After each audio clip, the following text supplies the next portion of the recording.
ಕಣ್ಣಿಗೆ ಕೈ ಬೆರಳಿನಿಂದ ಚುಚ್ಚಿ ಕಣ್ಣೀರು ಬರುವ ಹಾಗೆ ಮಾಡಿದ ಆ ಬೆರಳುಗಳೇ ನನ್ನ ಕಣ್ಣೀರನ್ನು ಉರಿಸುವುದಕ್ಕೆ ಉಪಯೋಗವಾಯಿತು. ಅದೇ ಕರಗಲಿಂದ ಬಿಟ್ಟು ಬಂದಂತಹ ದಂಡ ಕಮಂಡಲವನ್ನು ತಂದು ನನ್ನ ಕೈಗೆ ಒಪ್ಪಿಸಿದೆ. ನಿನ್ನಲ್ಲಿಯೂ ಒಳ್ಳೆ ಗುಣ ಇದೆ ಅಂತ ಗೊತ್ತಾಯಿತು. ಇಷ್ಟೆಲ್ಲ ಆಗಿ ನಿಮ್ಮ ತುಂಟತನದಿಂದಾಗಿ ಕೋಪಗೊಂಡಂತಹ ನಾನು ಶಾಪವನ್ನು ಕೊಟ್ಟಿದ್ದೇನೆ. ಶಾಪಕ್ಕೆ ವಿಮೋಚನೆ ಇಲ್ಲ, ಅನುಭವಿಸಲೇಬೇಕಾಗುತ್ತದೆ. ಆದರೆ ಬಹಳ ಸಂತೋಷವಾಯಿತು. ನಿನ್ನ ಈ ಕೈಬೆರಳುಗಳು ವಜ್ರದಂತೆ ಗಟ್ಟಿಮುಟ್ಟಾಗಲಿ. ವಜ್ರಾಂಗುಲಿ ನೀನಾಗು, ವಜ್ರಾಂಗುಲಿ ನೀನಾಗು. ನಿನ್ನ ಸೌಭಾಗ್ಯವನ್ನು ಈ ಕರಗಳೇ ಕಾಪಾಡುತ್ತದೆ. ಶುಭವಾಗಲಿ ಮಗಳೇ, ಶುಭವಾಗಲಿ.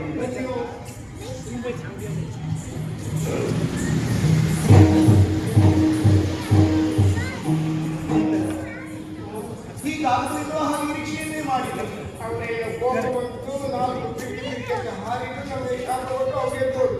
ಇನ್ನು ಕೊನೆದಂತ ಅನುಭವಿಸಬೇಕಾದ ಈ ಕ್ಷೇತ್ರದಲ್ಲಿ ನಾವಲ್ಲೇ ಏನು ಮಾಡುವುದಕ್ಕೆ ಹೋಗಿ ಏನೋ ಆಗಿ ಹೋಯಿತು. ಹೌದಮ್ಮ, ನಮ್ಮ ಪಾಲಿಗೆ ಬರಲು ಸಿಕ್ಕಿತು, ಶಾಪ ಸಿಕ್ಕಿತು. ಆದರೆ ಒಂದು ಈ ಶಂಕರರ ಮನಸ್ಸು ಒಮ್ಮೆ ಒಟ್ಟಿಗೆ ಕಠೋರವಾದರೂ ಮತ್ತೊಮ್ಮೆ ಹೂರಿಯಂತೆ ಮೃದುವಂತೆ ಇದ್ದರೆ ಶಾಪವನ್ನು ಕೇಳಿ ವರವನ್ನು ಕೊಟ್ಟು ಅವರ ದಂಡ ಕಮಂಡಲವನ್ನು ಜಿಗಿಲಿಕ್ಕೆ ಬೇಕಾದ ಉಪಯೋಗಿಸಿದ ದಂಡ ಕಮಂಡಲವನ್ನು ಇಟ್ಕೊಳ್ಳುವಾಗ ಅವರೇನು ಹೇಳಿದ್ದೇನು?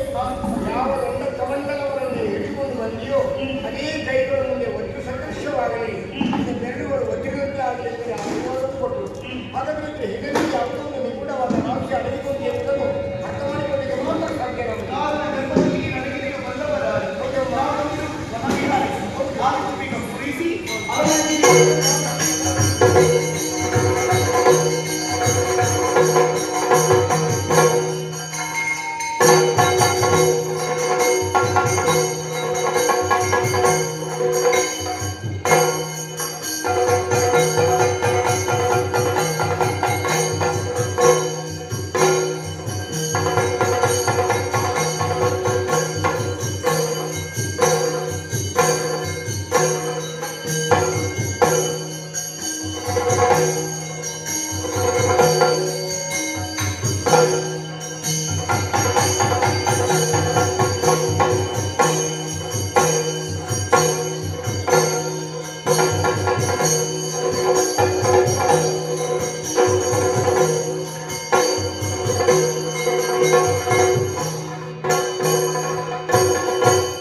ವರ್ತಮಾನ ಕಾಲದಲ್ಲಿ ಅಯೋಧ್ಯೆಯ ಸತ್ಯ ಸಿಂಹಾಸನವನ್ನು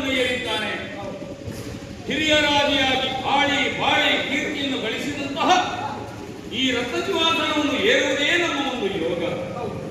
ಮಿತ್ರ ಸಾರಂಗ, ಸದಾ ಕಾಲವು ಮಂತ್ರಿಗಳ ಜೊತೆ ಸಮಾಲೋಚನೆಯನ್ನು ಮಾಡುತ್ತಾ ಕಾಲವನ್ನ ಕಳೆಯುತ್ತಾ ಇರುವುದು. ಪ್ರಜೆಗಳ ಕಷ್ಟ ಸುಖದಲ್ಲಿ ಭಾಗಿಯವನು ನಾನು. ಆದ್ರೆ ನನಗೆ ಅತಿ ಹತ್ತಿರದಲ್ಲಿರುವ ಮಿತ್ರ ಯಾರು ಅಂತ ಕೇಳಿದ್ರೆ ನೀನು. ಎಲ್ಲವೂ ನಮಗೆ ಸಿದ್ಧಿಸಿದೆ, ಯಾವ ಕೊರತೆಯೂ ಇಲ್ಲ. ಅಷ್ಟ ಸೌಭಾಗ್ಯಗಳು ಕೂಡ ತಮಗೆ ಹುಡುಕಾಡುತ್ತಾ ಇದೆ. ಏನು ಕೊರತೆ ಇದೆ ಹೇಳು? ನನ್ನನ್ನು ಕಾಣುವಾಗ ಹೇಗೆ ಕಾಣ್ತದೆ ನನಗೆ? ಹೌದು, ಇಕ್ಷುವಾಕು ವಂಶ ಇಲ್ಲಿಗೆ ನಿಲ್ತಲೆ ಎನ್ನುವಂತಹ ಭಯ, ಬೇಸರ ನನ್ನನ್ನು ಕಾಡುತ್ತಾ ಇದೆ. ಯಾಕೆ ಅಂತ ಕೇಳಿದ್ರೆ ನನಗೊಂದು ಸುಪುತ್ರೋದಯ ಆಗುವಂತಹ ಯೋಗ ಇಲ್ಲವಲ್ಲ ಎನ್ನುವ ಚಿಂತೆ ನನ್ನನ್ನು ಬಾಧಿಸ್ತಾ ಇದೆ ಮಿತ್ರ.